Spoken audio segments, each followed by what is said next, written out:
বিষয়টি নিয়ে আপনাদের সামনে এসেছি সেটি হচ্ছে আমাদের প্রত্যেকেরই মনে একটি বিষয় নিয়ে প্রায়শই সংশয় প্রকাশ করি আমরা, অথবা আমরা দুবিধা বা দ্বন্দ্বে করি যে দুর্জন মানুষ অর্থাৎ যে ব্যক্তি আপনার হিতকারী নয়, আপনার অহিতকারী অর্থাৎ আপনার অনিষ্টের চিন্তা যে করে সেরকম ব্যক্তি, তো আমরা কীভাবে এই অনিষ্টকারী ব্যক্তিকে অন্য ব্যক্তিদের থেকে তাদেরকে আলাদা করব অর্থাৎ শর্টেড করব সেই বিষয়টি, এবং যদি সেই দুর্জন ব্যক্তির কার্যশৈলীর মধ্যে এমন কিছু থেকে থাকে যে কার্যশৈলীর ফলে মোটের উপর সে আমাদের সম্মুখে যেটা দেখায় যে সে কিন্তু খুব আকর্ষণীয়, কিন্তু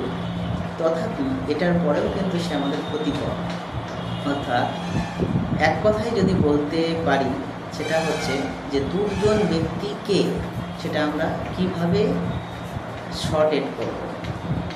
তাহলে সেইটা বোঝার জন্য সংস্কৃতের যে অতুলনীয় অনেক সুন্দর সুন্দর শ্লোক আছে তার মধ্যে থেকে একটি বিশেষ শ্লোক আপনাদের সামনে রাখছি। শ্লোকটি হল দুর্জন প্রিয়বাদী চ বিদ্যায়লঙ্কৃত হবিষণ মণিনা ভূষিত সর্প কিমুসং ন ভয়ঙ্কর।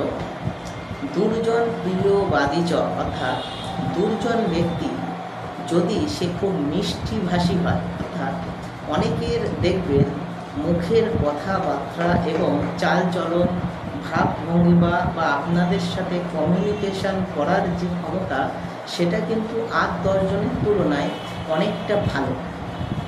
তাহলে বলেছে দুর্জন প্রিয়বাদী চ, প্রিয়বাদী মিন্স মিষ্টিভাষী। তাহলে যে ব্যক্তি অতীব মিষ্টিভাষী তথাপি সে যদি দুর্জন হয় তাকে নিজের থেকে সর্বদা দূরে রাখবে। নেক্সট বলেছে বিদ্যায় অলঙ্কৃত ভূষণ। দেখুন, যে ব্যক্তি দুর্জন তার মধ্যে যদি অনেক জ্ঞান থাকে বা সে যদি বিদ্যার ভূষণে ভরে থাকে সেক্ষেত্রেও কিন্তু তাকে আমরা সর্বদা নিজেদের থেকে দূরে রাখার চেষ্টা করব। দেখুন, একটা এই বিষয়ে উদাহরণ দেওয়ার জন্য ফর এক্সাম্পল আমি এই পেনটাকে ব্যবহার করছি।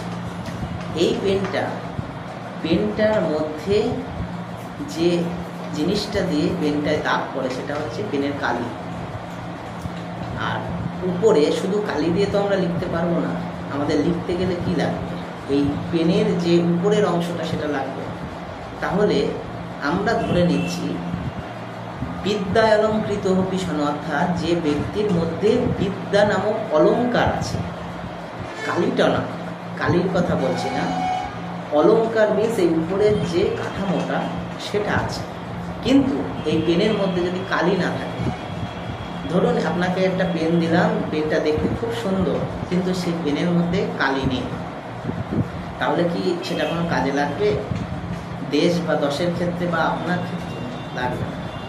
তাহলে প্রথমে বুঝতে হবে যে পেনটি আপনার আছে সেই পেনটি সশরীরেও থাকবে এবং তার মধ্যে অবশ্যই কালি থাকতে হবে।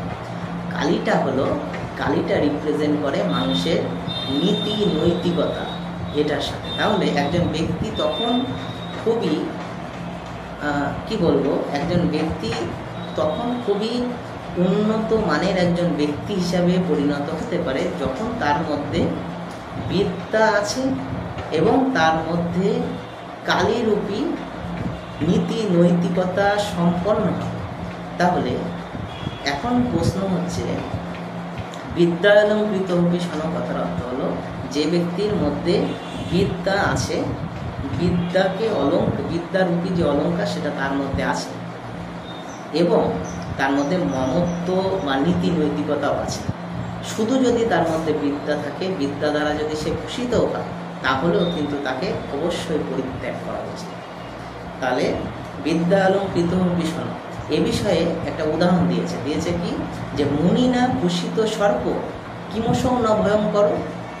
মণি, যে সাপের মণি, মণি কিন্তু বহুমূল্য হিসাবে আমরা জানি। একটি সাপের যদি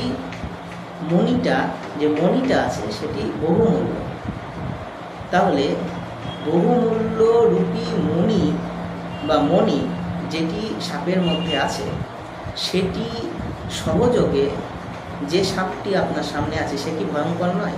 সেও তো ভয়ঙ্কর, সেও ভয়ঙ্কর, সে বাদে অন্য সাপও ভয়ঙ্কর। কিন্তু তার মানে এই নয় যে তার মধ্যে ওই মণিটা আছে বলে সে যে ভয়ঙ্কর হবে না, এরকম কোনো পার্থক্য নেই।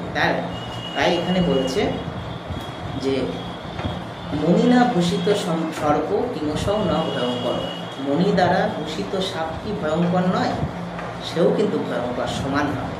তাই বলেছে যে দুর্জন ব্যক্তি কেমন হবে, যে দুর্জন, সে যদি মিষ্টিভাষী হয় তাহলেও তাকে পরিত্যাগ করতে হবে, সে যদি বিদ্যা দ্বারা অলঙ্কৃত থাকে তাহলেও তাকে পরিত্যাগ করতে হবে, এবং তার পাশাপাশি যেটা আমাদের মনে রাখতে হবে যে দুর্জন ব্যক্তি থেকে সর্বদা আমাদের দূরে থাকতে হবে। তাহলে কিন্তু আমরা যেভাবে সুন্দরভাবে বাঁচতে চাই সেক্ষেত্রে কিন্তু আমরা আমাদের নির্দিষ্ট লক্ষ্যে পৌঁছে যেতে সুবিধা হবে। সুতরাং এই যে শ্লোকটি আমি বললাম, এই শ্লোকটির তাৎপর্য বুঝতে পারলে অবশ্যই আপনারা কিন্তু একজন দুর্জন ব্যক্তি এবং একজন ভালো ব্যক্তির মধ্যে যে ডিফারেন্স সেটি অবশ্যই আপনারা বুঝতে সমর্থ।